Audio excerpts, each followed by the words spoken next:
माननीय श्री लावू Shri Krishna. Thank you, sir. Sir, I stand in support of Finance Bill 2026. I also stand in support of Finance Bill 2026 and also to give suggestions on this Finance Bill, sir. Sir, in the last 5 years, starting from COVID, Russia-Ukraine war, US tariffs, Operation Sindoor, West Asia, there were numerous challenges that came India's way. But sir, in the last 5 years, our economy has thrived, and the numbers say so. India is one of the fastest growing economy with almost 7% in GDP growth. And also our GST was up by 65% in the last 5 years, sir. And revenue receipts increased from 8.5% to 9.2% of the GDP. And non-corporate tax collections also rose from 2.4% to 3.3% of the GDP, sir. This shows the robustness of our economy, sir. But along with that, we also have pending tax appeals, which has raised from 4.65 lakhs in financial year 2021 to 5.8 lakhs in financial year 2025, sir. And also, income tax under disputes also doubled from 4.98 lakh crore to 10.48 lakh crore in the last 5 years or so, sir. And also the corporate tax disputes also surged by 70%, sir.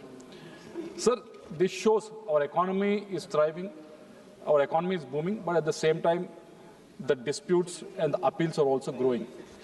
And there is some systemic bottlenecks that are existing in the tax administration.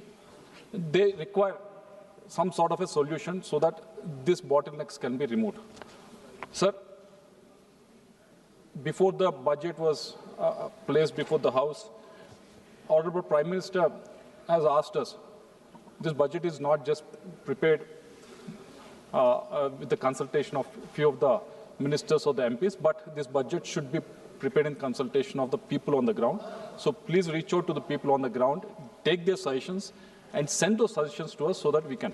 So based on that, on what Honorable Prime Minister has advised us, I'm making this suggestion, sir.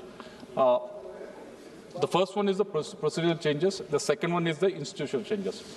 The first procedural changes, sir, there are 3 procedural changes that I am mentioning, madam. The first one is to introduce simplified regime for individuals earning up to 1 crore of the income, so that these people, we are trusting them rather than, the tax people are trusting them. Even the other day, 3 days back, Finance Minister also has advised the taxmen to actually trust the taxpayers and ease them so that they can be hand-holded on while they're paying the taxes. So I hope this suggestion will be taken in a positive way. The second suggestion is introduce higher threshold for the erosion. For 50 lakh for the simple cases, 5 crore for the serious cases, appeals to the Supreme Court for cases about 10 crores. What this will do is, it will reduce the case log in the High Courts and the Supreme Courts. So I hope this suggestion will be taken. And the third suggestion is to reduce litigation timeline from 5 years to 3 years, so that our officers at the same time of the government won't spend a lot of time in the courts trying to litigate this rather than find a solution to this. These are the 3 procedural suggestions that I'm suggesting.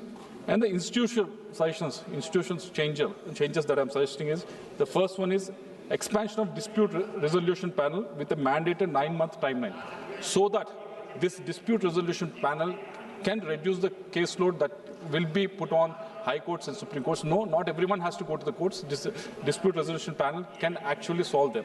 And the second suggestion I want to make is introduce consequences for officers filing repeated unsuccessful appeals.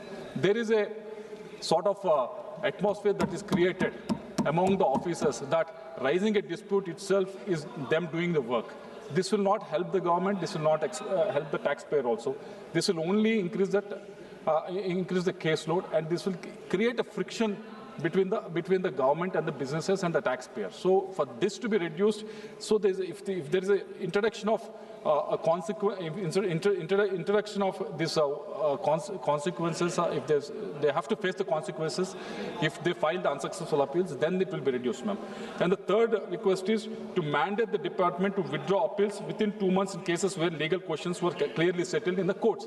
If the issue is settled in the High Court, they prolong it to take it to the Supreme Court. When 95% of the cases which are settled in the High Court get the same result in the Supreme Court, what is the need of prolonging it and taking it to the next court and prolonging the case, which is not beneficial for the government as well, for the ministry as well, to get the taxes. So I request the ministry to take these three institutional changes and implement it. Trust the taxpayer, create an atmosphere for the taxpayer in such a way that he looks at it in a positive way, he comes forward to declare his profits and assets. And ma'am, to talk of the budget, I wish I spoke on the budget, but you all saw, ma'am, what happened during the budget discussion. We didn't get the opportunity to speak. But to talk on the budget, Madam said when she introduced it, this is a futuristic budget. She announced there's an AI mission, there's a semiconductor mission, there's an announcement for the research, development and innovation scheme also. There's a lot of announcements. These announcements are not only done for this year, but announcements were done for the last year also. But the problem is, again, a constructive session, the problem is it's not about the announcements, madam. It's about the utilization, how much utilization is happening. For example, I'll tell you, AA mission, last year in 25-26, the allocation was 2,000 crores. But what is the utilization? Utilization was only 800 crores. AA summit we have seen last month, how much enthusiasm people have come. How much participation was there? How many startups have come and exhibited there? Ma'am, India is a service-driven economy. India, we have a balance of payments, positive balance of payments, just because of the service-driven economy, a balance of payments in a positive way by almost $150 billion. But because of this AI, it might get all reversed. I'll tell you why. Because right now, whenever we do a search on the ChatGPT, the search goes to the US GPUs. So US is not just exporting the software, but it is also, every time you search, the tokens are generated. So they are also exporting, which we used to export services from India, that now they are exporting services to India. So that whatever balance of payments, it might get reversed. Not only the export of services, but also whenever you search, whenever you use, enterprises use, as consumers use, the GPUs in USA, what they export is they export the energy also from there. The energy that is also charged. So on one side, we are already importing energy from other countries for mobility. With the expansion of AI and the way we are going to use the AI from depending on the US and the companies from the US, the energy that is being used not only for the mobility, we are depending on the other countries, but energy that is being used for our computing also, we are going to buy it from other countries. So my request is that this mission, AI mission which has been announced, the target should be in the next 2 years, the target should be, the country's target should be to have at least 1 million GPU infrastructure in this country. Only then whatever allocations that are made, I'm not expecting the government to do all the investment, all the buying of the GPUs, but it should propel the sector forward. It should bring private players also into this, encourage private players also into this, so that this balance of payments that we are enjoying right now, these balance of payments only, we are buying the energy from other countries. When the service sector gets disturbed, when this balance of payments tilt to the opposite side of the US, this will show up on the show in your economy, ma'am. So I request the ministry to not just the finance ministry, but the Ministry of Electronics also to look at this AI mission in a mission mode and add at least 1 million GPUs by 2028. And the second one is a semiconductor mission that has been announced. Sir, ma'am, everyone is seeing the semiconductor sector as a strategic manufacturing sector, but I see this sector as a sector that can actually attract talent back to India. That is how I see this sector. Because if you see, out of 500 Fortune companies, tech companies in the world, 1 in 6 are led by Indians. So that means that we have talent. We have talent that is going abroad, building companies, leading companies. But how can we how can you reverse them? How can you bring back them to India? This semiconductor industry can actually do it. But what is required is spending. Again, not allocation, but actually spending. In 25-26, the 7,000 crores has been allocated for this semiconductor mission. How much was spent? Only 4,300 crores was being spent. So even the standing committee has also said in this report that poor transition from project approval to dispersal is the main problem in the semiconductor mission.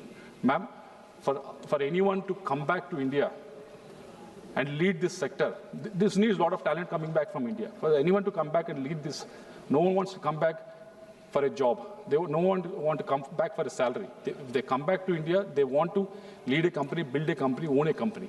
For that to happen, whatever has been allocated under this scheme needs to be dispersed on a time-bound manner. Unless it is done, it won't happen. So I request the ministry, also Jatinji also sitting, I hope they look into this and allocate the fund in a mission mode. And the third one is Research Development Innovation Fund. Again, in 25-26, the allocation was 20,000 crores, but actual utilization was only 3,000 crores, which is,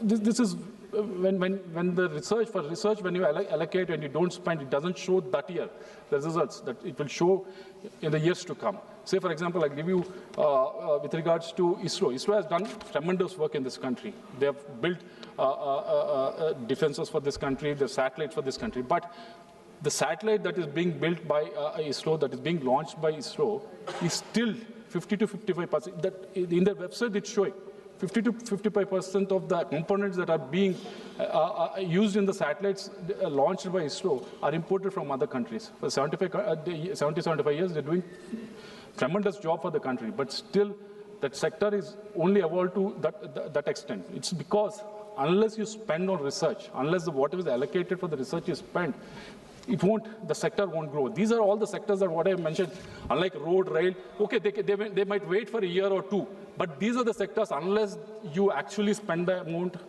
utilize the amount at the right time, the technology will change, and you always will be catching up. So I request the ministry to actually look at it in that direction and utilize the funds properly.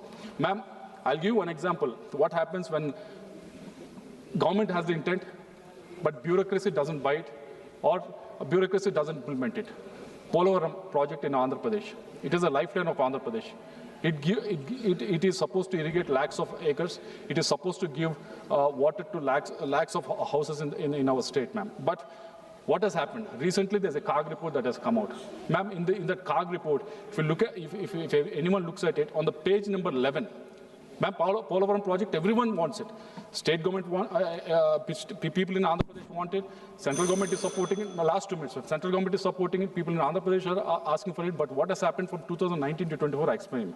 On page 11 in the CAG report, government of AP has cut during 2019 to 24. Government of AP has cut Polavaram allocations by nearly 50% between 2019 to 21, 22 to 23. And page number 13 in CAG report, when central government has allocated 2,097 crores for land acquisition and R&R package, they remained unpaid in 2022 and 23. This was happened in the last government. And on the page 38 and 39 of the CAG report, it has been mentioned YSRCP abruptly terminated the main dam package, ignoring the Polavaram Project Authority advice. What has happened because of this abrupt termination? What has happened was in a diaphragm wall got exposed during the floods and it got damaged. In the page number 33 and 34, it was very much mentioned. Last 1 minute, ma'am. And in the page number 40 of the CAG report, there's a retendering norms was violated. There's a reduced bidding process was reduced from 16 months to 16 days to 16 days, from 21 days has been done. Everything was against what is required. Everything was against what is required so that this project can be finished was done between 2019 to 24. What has happened when the central government was ready to fund it, and people of Andhra Pradesh wanted to do it, just because of the lacuna and implementation process, this whole project was derailed, ma'am. So I want to put this on record. This is the example of an infrastructure project.